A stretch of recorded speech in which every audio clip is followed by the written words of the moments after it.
Dans cette vidéo, nous allons voir comment utiliser le logiciel CashMag Android en boulangerie. Donc j'ai préparé un programme avec quelques articles de boulangerie et des formules. Donc on va voir ça maintenant. Allez, c'est parti.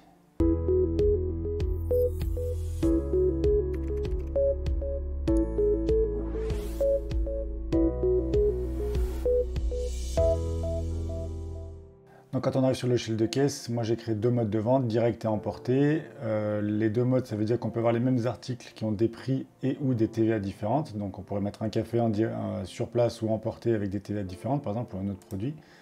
Donc moi dans mon programme, j'ouvre dans mon programme, je ne me suis pas embêté à faire ça, vous verrez que les prix sont les mêmes, mais l'idée c'est qu'on peut le faire. Donc j'ai créé des familles, boissons chaudes, les boissons fraîches, les softs, boulangerie, on l'appelle comme on veut, mais moi j'ai mis boulangerie, chocolat, formule, pâtisserie, salé, viennoiserie.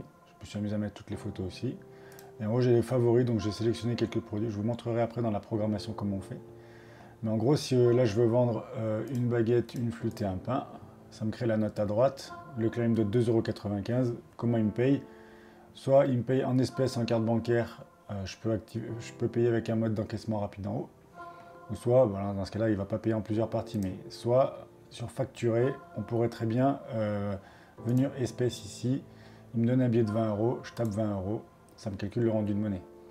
J'aurais pu cumuler différents modes d'encaissement. Je vais essayer de vous montrer ça. Pâtisserie, peu importe.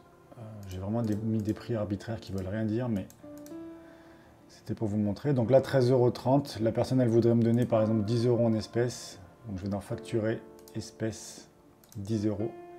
Il reste donc 3,30 € de sous-total. Et là, elle me ferait, je sais pas, un ticket resto de 7 €. Hop.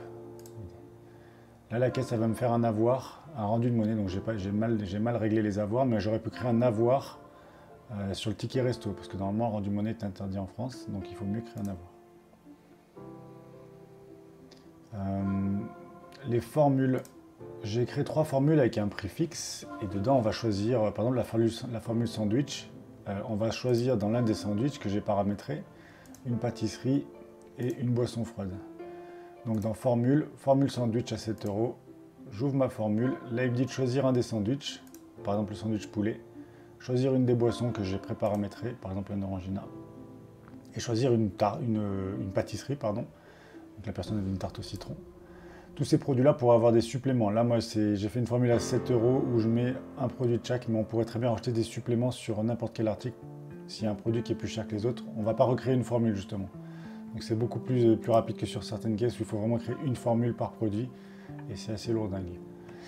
7 €, le client me doit 7 €, il me fait une carte bancaire, je tape 7 € sur mon TPE, carte bancaire, voilà, c'est enregistré. Là, si je veux imprimer, j'ai le message d'erreur, le message d'impression qui apparaît. Là, moi, par défaut, j'ai désactivé les impressions pour économiser du papier. Mais on peut très bien activer tout le temps l'impression ou l'imprimer à la demande. Voilà pour la partie vente, c'est pas plus compliqué que ça. Je voudrais vous montrer comment on fait pour ajouter ou modifier un article. On sort de l'espace de vente, donc qui était direct ou emporté. On va dans le bandeau vert à gauche, on va dans mes données. Et ici, je vais dans produits.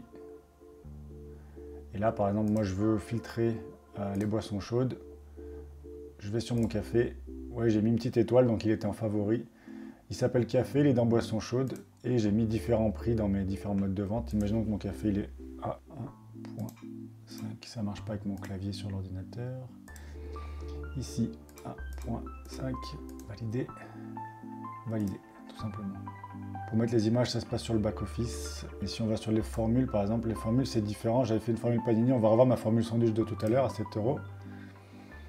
Ici, elle s'appelle formule sandwich. Je l'ai rangée dans la famille formule. Je l'ai mis un prix fixe à 7 €. Et là, dans détail formule, c'est ici que j'ai créé des catégories. Donc, j'ai appelé choix du sandwich, choix de la boisson, choix de la pâtisserie.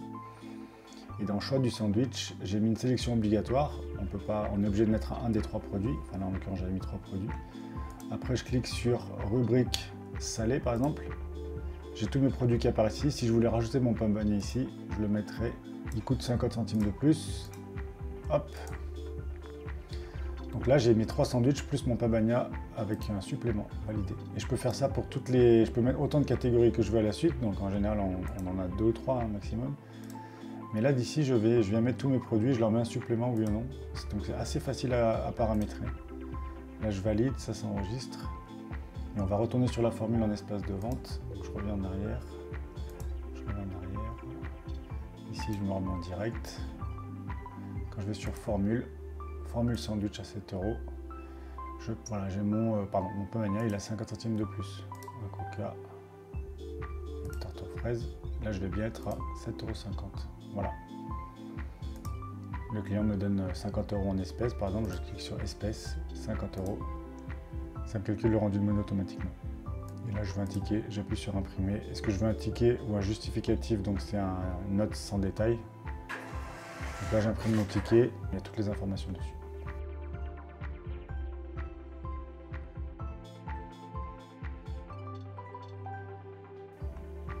On peut même aller voir l'historique des factures pour si on s'est trompé, si on veut, voilà, on pense qu'on a fait une erreur sur un des tickets en mode d'encaissement. Par exemple, là, le 7 €, c'était pas de la carte bancaire, c'était de l'espèce.